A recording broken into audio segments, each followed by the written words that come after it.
किसी भी चीज़ को समझने के लिए सबसे पहले मन को शांत रखना चाहिए और फिर काम पर ध्यान देना चाहिए, क्योंकि हम मन से ही प्रश्न खोज लेते हैं। और भगवत गीता में भगवान श्री कृष्ण कहते हैं, मन का बेचैन होना उसका स्वभाव है। हमारे मन को लगता है कि अगर वह अलग अलग बातों के बारे में सोचता रहेगा तो हमें आने वाली हर मुश्किल और मुसीबत से बचा लेगा, पर ऐसा होता नहीं है। हम अपने जीवन का काफ़ी अधिक समय सोच विचार करके परेशान होने में निकाल देते हैं।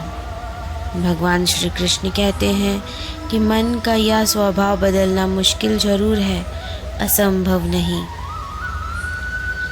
अच्छा, अब आप एक बात बताइए, क्या आप कौवे को कह सकते हैं कि वो काँव काँव की आवाज़ ना करे, या फिर क्या आप किसी मेंढक को कह सकते हैं कि वह पानी देखते ही ऊंची छलांग ना मारे?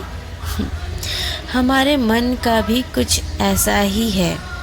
जीवन में कुछ भी होता है, अच्छा या बुरा, हमारा मन उस पर काँव काँव करने लगता है। काँव काँव से मेरा मतलब है चिंता करना, व्याकुल होना।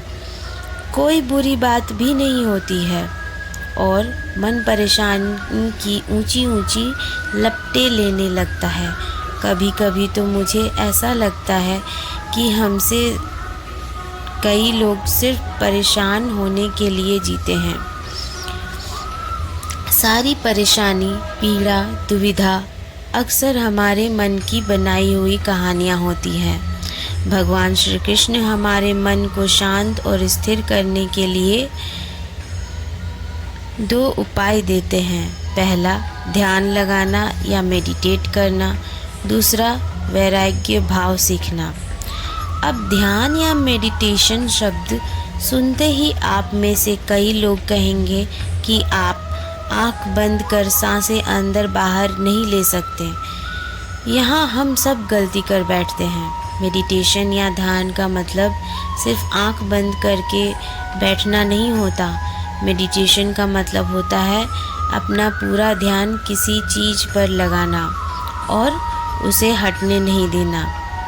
अगर आप रोटी बना रहे हैं तो सिर्फ उस बात पर ध्यान दीजिए। अगर आप पिक्चर देख रहे हैं तो अपना पूरा ध्यान पिक्चर पर लगाएं।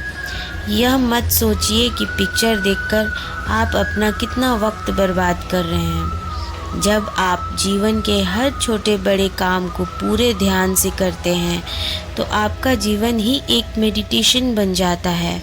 ऐसे जीवन में शांति, स्थिरता, साहस और सफलता का होना अनिवार्य है। वैराग्य भाव दूसरा उपाय। वैराग्य का अर्थ यह नहीं कि आप सब कुछ छोड़ छाड़ कर जंगल में जाकर बैठ जाएं। वैराग्य का सच्चा अर्थ है कि आप जो काम कर रहे हैं उसका क्या नतीजा या रिजल्ट निकलेगा उसकी चिंता ना करें। जैसे अगर आपने कोई इंटरव्यू दिया, आप यह कर सकते हैं कि पूरे मन से तैयारी करें और अपना बेस्ट देकर आ जाएं। वह नौकरी मिलना या ना मिलना आपके हाथ में नहीं है। इस नतीजे के पीछे अलग अलग चीज़ें हैं जो आपके कंट्रोल में नहीं। तो जिस चीज़ के बारे में आप कुछ कर नहीं सकते उसके बारे में चिंता भी ना करें। यही वैराग्य का सच्चा मतलब है और यही है भगवान श्री कृष्ण का दूसरा उपाय मन को चिंता की लपटों से बचाने का। याद रखिए, आप पूरे के पूरे इंसान हैं। समझदारी, संयम और कुशलता से भरे इंसान। आपका मन जो भी कौवे की तरह अलग अलग बातों पर आपको परेशान करने लगे, तब आपके मन को भी प्यार से समझाइए और शांत कर लीजिए। बस अपने ऊपर विश्वास रखिए कि आप कभी अपना बुरा नहीं होने देंगे। हरे कृष्णा।